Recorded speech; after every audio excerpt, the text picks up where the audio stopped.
네, 이번 코너는 국내 증시 작전 제대로 짜보는 시간이죠. 글로원 파트너스 이성웅 이사님 연결해 봅니다. 이사님 안녕하십니까? 네, 안녕하세요. 네, 반갑습니다. 첫 번째 이슈로 좀 넘어가 보도록 하겠습니다. 윤석열 정부가 글로벌 반도체 패권 경쟁을 주도할 만한 국가 차원의 반도체 연구소 설립을 추진을 하겠다. 이런 이야기가 나오면서 반도체 업황에 대해서 또 기대감이 높아져 가고 있는데요. 증시에 직접적인 좀 영향이 있을지 궁금합니다. 아무래도 사이클 산업이기 때문에 이사님 이 이슈 어떻게 분석해 볼까요? 네, 새로운 정부에서 반도체 산업과 관련된 정책을 발표를 했습니다. 이 정책 자체는 긍정적으로 구성이 되어 있는데요. 세부적으로 봤을 때 12인치 팹 설치, 그리고 EUV 장비 도입, 글로벌 탑3 반도체 연구소를 목표로 한다고 했습니다. 여기에서 의문이 가는 점은 왜 12인치 팹 설치라는 점이 정책으로 내세웠는지 여부인데요. 이게 주로 8인치 웨이퍼 팹을 통해서 아날로그 반도체가 생산되어 왔는데 12인치로 전환이 이루어지는 단계였고, 구체적인 수치로 비교를 하자면 12인치에서 아날로그 반도체를 생산하면 8인치 대비해서 생산 비용을 40% 절감할 수 있습니다. 그렇다 보니까 이와 같은 정책이 나온 것으로 보이고요. 반도체 공정상에서 패키지라든지 테스트하는 업체 같은 경우는 수혜를 받을 수 있겠습니다. 이러한 내용을 종합해 봤을 때 최근에 주가가 좋았던 소재 부품, 장비 업종들 같은 경우는 지속적인 정부 정책 뒷받침으로 인해서 연속된 실적에 긍정적인 요인이 있을 것으로 보이고요. 다만 최근 대형 반도체 업체, 예를 들면 SK 하이닉스, 삼성전자 같은 경우는 실적은 예상보다 높게 나왔지만은 수급으로 부진한 흐름이 지속되고 있습니다. 여기에서 종합적으로 봤을 때 반도체에 대한 긍정적인 정부의 정책이 나온 시점에서 수급으로 부진한 대형 반도체 주가의 흐름을 한 번 더 살펴봐야 할 것으로 보이고요. 오늘 이 부분에 대해서 한번 말씀드리도록 하겠습니다. 네, 딱 그 부분이 좀 답답한 것 같습니다. 삼성전자와 SK 하이닉스, IT 투톱 이야기를 안 할 수가 없을 것 같은데 말씀해 주신 것처럼 주가가 부진한 상황이잖아요. 실적은 잘 나왔음에도 불구하고. 그럼 저희가 봐야 될 특징적인 종목은 이 두 종목이 아닐까요? 궁금하네요. 네, 두 종목 중 한 종목입니다. SK 하이닉스를 말씀을 드릴 텐데요. 시장에서는 최근에 대형 IT주를 놓고 1분기 실적이 좋음에도 불구하고 왜 주가는 부진한지에 대한 답을 많이 찾으려고 하는데, 그런 부분보다는 SK 하이닉스의 현재 주가에서 상승을 할 수 있는 요인이 무엇인지 그 부분을 보는 게 훨씬 더 나을 것 같습니다. 대형 IT주 같은 경우는 가장 큰 부분이 수급이 불안하다는 점, 그 수급 자체도 외국인 매도가 연속되고 있다는 점이 좋지 않은 요인이었는데요. SK 하이닉스 같은 경우는 첫 번째로 이틀째 수급 개선 흐름이 나타나고 있습니다.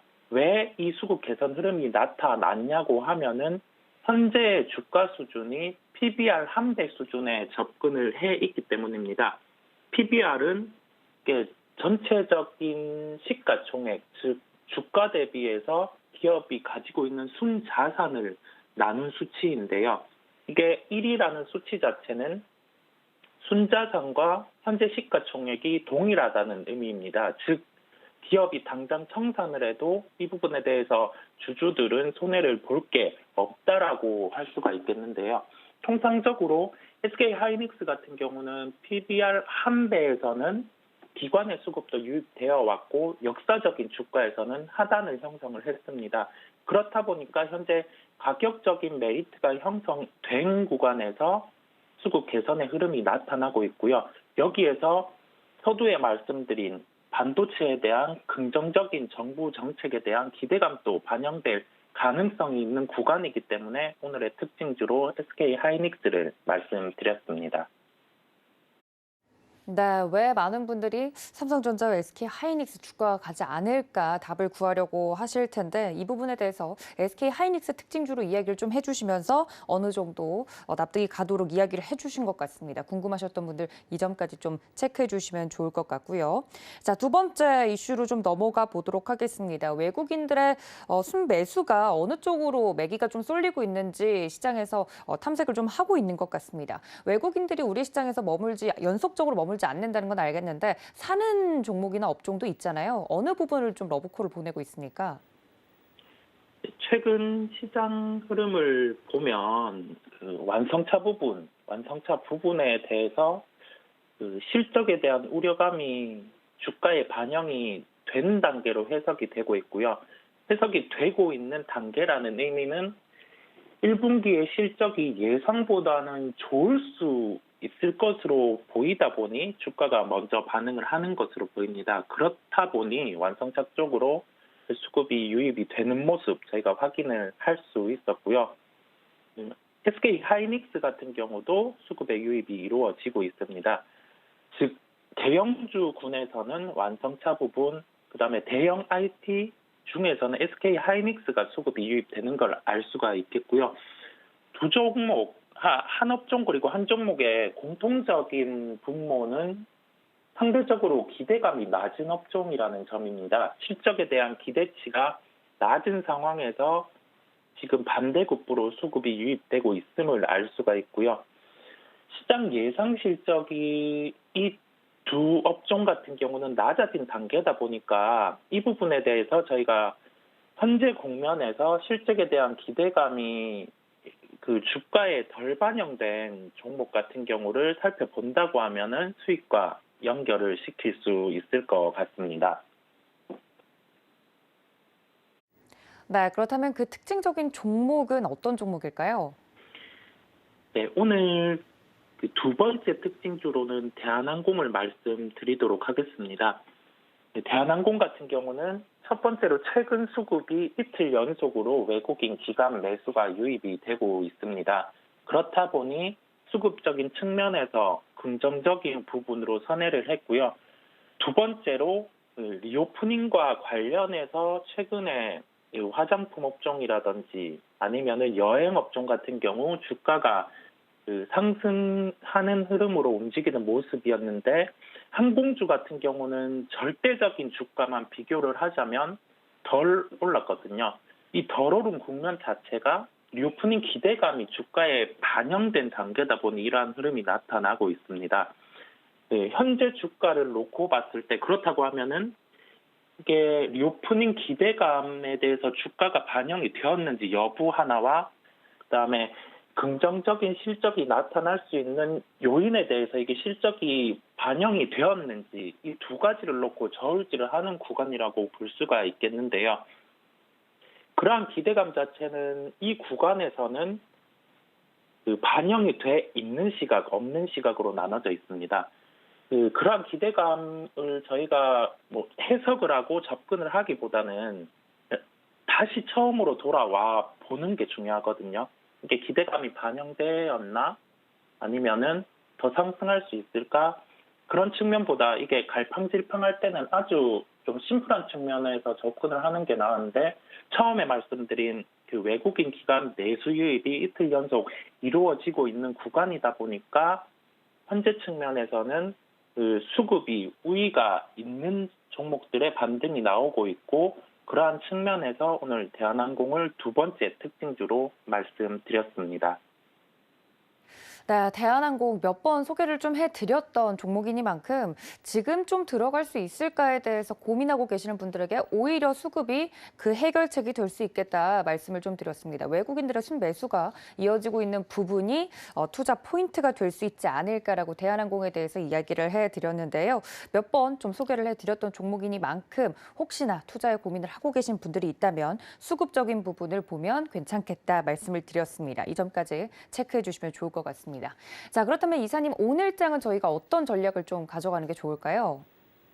네, 미국 시장 흐름이 다우 지수와 나스닥이 극명하게 갈리는 흐름이 나타났습니다. 아무래도 넷플릭스의 실적이 부진하면서 이러한 지수에 대한 착시 효과가 반영이 되기도 했지만 대형 IT 종목들이 다시금 하락이 나타나면서 나스닥 지수는 좋지 않았는데요. 전체적으로 다우 지수와 나스닥 흐름을 봤을 때 주도적인 흐름이 나타나고 있는 것은 리오프닝과 관련된 업종들의 강세라는 점입니다. 돌아와서 우리나라 시장과 결부해서 생각을 해본다고 하면은 최근에 실적에 대한 기대감이 있었던 엔터 업종 같은 경우가 주가 흐름이 좋지 않은 상황이고요. 이와 결부해서 게임 업종도 주가 흐름이 좋지 않고 넷플릭스와 연결해서 미디어 콘텐츠 주들의 흐름도 좋지 않게 나타나고 있습니다. 이러한 공통적인 업종의 흐름을 놓고 본다고 하면은 성장주가 좋지 않은 흐름이 나타나고 있는데요. 이 국면에서 지금 뭐 세 가지 업종 같은 경우는 실적에 비추어 봤을 때 아주 싼 구간은 아니기 때문에 수급적으로 매도가 나온 것으로 보입니다. 마지막에 말씀드린 것처럼 현재 시장은 수급이 키포인트겠는데요. 외국인은 시장에 대해서 적극적인 매수를 하지 않고 있고 매도 우위를 보이고 있는 시장입니다. 그렇다 보니 현재는 적극적으로 주식에 대해서 접근하기보다는 중립 이하의 보수적인 대응이 필요하다고 말씀을 드리겠고요. 보수적인 국면에서 대응은 보유하고 있는 계좌에서 현금 비중이 한 50%는 가지고 가면서 대응을 할 필요가 있다고 강조를 드리겠습니다. 결론적으로 봤을 때 보수적인 접근이 필요한 시장이라는 점 한 번 더 강조를 드리고요. 이러한 시장에서는 이제 시장 흐름 자체가 주요 상승하는 업종의 비율이 상당히 줄어들고 있어요. 이제 뭐 좀 긍정적으로 주가 흐름이 나타나는 게 기판 업종 정도 하나다 보니까 여기에서 기판 업종을 매매하기에도 실적 대비해서 이제 주가가 어느 정도 반영을 한 구간이다 보니까 적극적으로 매매하기는 부담스럽거든요. 그렇다 보니 보수적인 관점으로 시장을 대응하자고 오늘은 말씀을 드렸습니다.